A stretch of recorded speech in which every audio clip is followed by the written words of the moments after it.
all the time.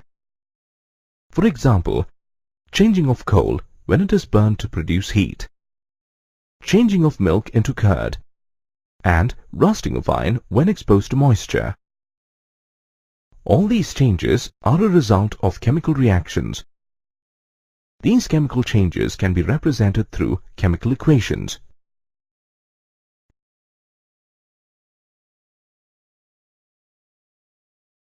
In this lesson, you will learn about writing and balancing chemical equations.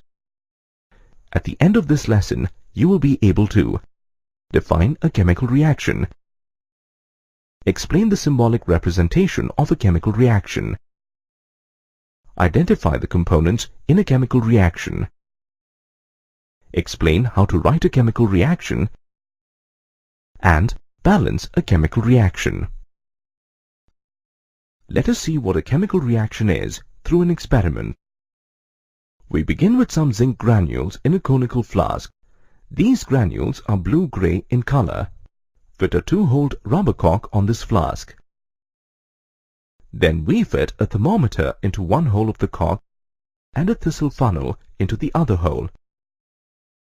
Next, pour 5 ml of dilute sulfuric acid into the conical flask through the thistle funnel.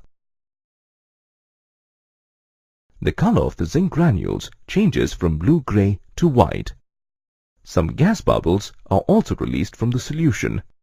This is because zinc reacts with sulfuric acid to form zinc sulfate and hydrogen gas. Zinc sulfate is white in color. The thermometer shows an increase in the temperature of the solution. Therefore, as you saw in this experiment, the color of zinc changed during the reaction. That is, there was a change in physical properties. The reaction also resulted in the evolution of a gas. That is, the form of the reactant changed. Zinc reacted with sulfuric acid to form zinc sulfate, a salt. Thus, the composition of the reactants changed. Hence, we can say that a chemical reaction involves a change in the physical and chemical properties, the composition and the physical state of a substance, whether an element or a compound. A chemical reaction is typically expressed in terms of a chemical equation. A chemical equation indicates the components in a reaction, the physical state of each reactant, and the products of a reaction. Thus, a chemical equation is a symbolic representation of the reactants and the products using their chemical formulae. For example, zinc reacts with dilute sulfuric acid to form zinc sulfate and hydrogen gas. This is represented in the form of an equation, as shown here. Solid zinc reacts with dilute sulfuric acid to form an aqueous solution of zinc sulfate and hydrogen gas.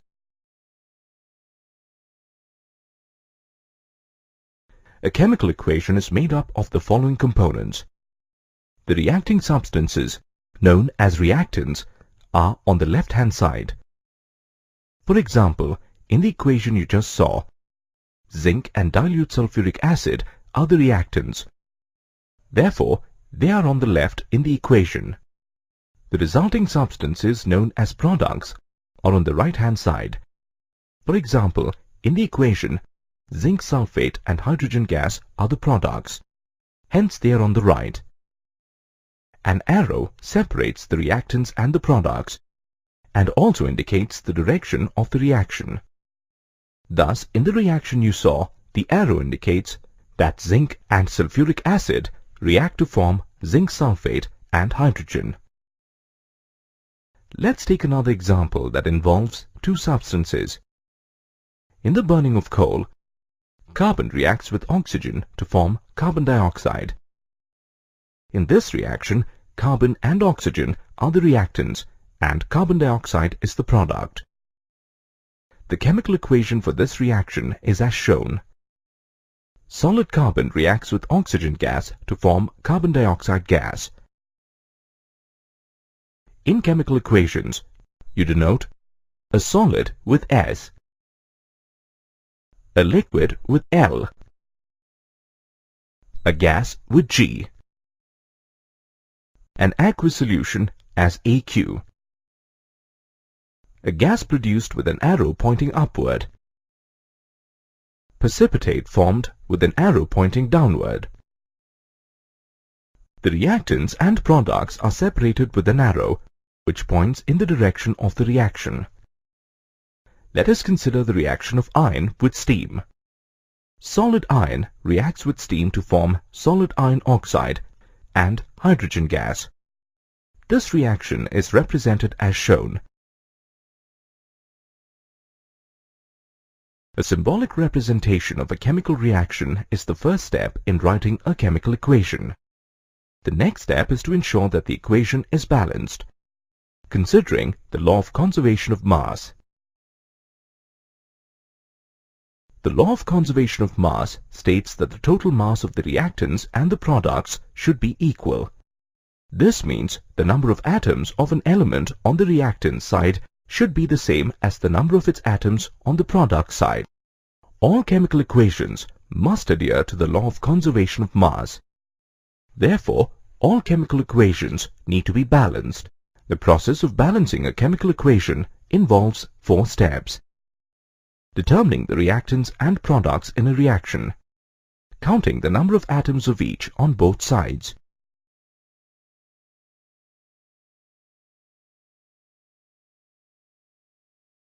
Selecting the elements that occur for the least number of times in the equation. Balancing typically starts with such elements where the number of atoms is not equal on both sides. Changing the coefficient of the molecules of reactants or products as required. You should continue balancing the atoms in this manner till you have covered all the elements in the equation. In the end, do a final check to confirm that the number of atoms on the reactant side and the product side have been properly balanced. Here is a word of caution. When you balance equations, use coefficients only on the left of the symbols of elements and compounds. Never change the formula of a compound or an element to balance an equation. To understand how an equation is balanced, let's refer back to the reaction of hydrogen with oxygen to form a molecule of water. We need to balance the equation for this reaction according to the law of conservation of mass. The first step is to determine the reactants and the products in the equation. Here, hydrogen and oxygen atoms are the reactants. Therefore, they are written on the left-hand side. The water molecule is the product, and hence it is written on the right-hand side of the equation. In the second step, you need to count the number of atoms of each type. You'll notice that hydrogen has 2 atoms on the reactant side and 2 atoms on the product side. But oxygen has 2 atoms on the reactant side and only 1 atom on the product side. So there is 1 oxygen atom less on the product side. According to the law of conservation of mass, the number of atoms on the reactants and product side should be the same. In step 3, you need to select the element that occurs in the minimum number of places in the equation. You can see that there are 2 hydrogen atoms on each side, while there are 2 oxygen atoms on the left-hand side and only 1 on the right-hand side of the equation. Hence, oxygen has to be balanced first. Finally, in step 4, you change the coefficient of the molecules of the reactants or the products. To do this, you need to first select the oxygen atom and balance it by placing the coefficient 2 before the product H2O. Now there are 2 oxygen atoms on the reactant side and 2 on the product side. However, placing the coefficient 2 before H2O gives 2 hydrogen atoms on the reactant side and 4 hydrogen atoms on the product side. Thus, there is an imbalance in the number of hydrogen atoms. To balance the hydrogen atoms, place the coefficient 2 on the left hand of hydrogen on the reactant side. Now, let's take a look at the final equation. The atoms of each element on the left and on the right hand side of the equation are now balanced as per the law of conservation of mass. According to the final balanced equation, 2 molecules of hydrogen react with 1 molecule of oxygen to form 2 molecules of water. Let's practice further on balancing equations with another example. This equation deals with the combustion of ethyl alcohol. Again, the first step is to identify the reactants and the products. Here, ethyl alcohol and oxygen are the reactants, and they are written on the left-hand side of the equation. The products on the right-hand side are carbon dioxide and water. Step 2 is to check the number of atoms of each type on either side.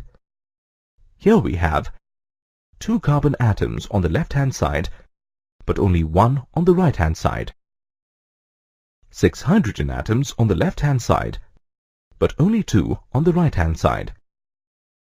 3 oxygen atoms on the left-hand side, as well as on the right-hand side. Let us begin balancing the equation by selecting carbon. There are 2 atoms of carbon on the reactant side, but only 1 atom on the product side. So to balance this, add the coefficient 2 before carbon dioxide on the right-hand side. Now, let's consider the next element, hydrogen. There are 6 atoms of hydrogen on the reactant side and 2 atoms on the product side. To balance this, you need to place the coefficient 3 before H2O on the product side. Now, as you can see, hydrogen has been balanced. The next element in the equation is oxygen. There are 7 oxygen atoms on the product side, but only 3 atoms on the reactant side. To balance the equation, place the coefficient 3 before oxygen on the left-hand side. In the end, do a final check to confirm that the number of atoms on the reactants and the product side is properly balanced. Here is what you get as the final equation. Ethyl alcohol reacts with 3 molecules of oxygen to give 2 molecules of carbon dioxide and 3 molecules of water.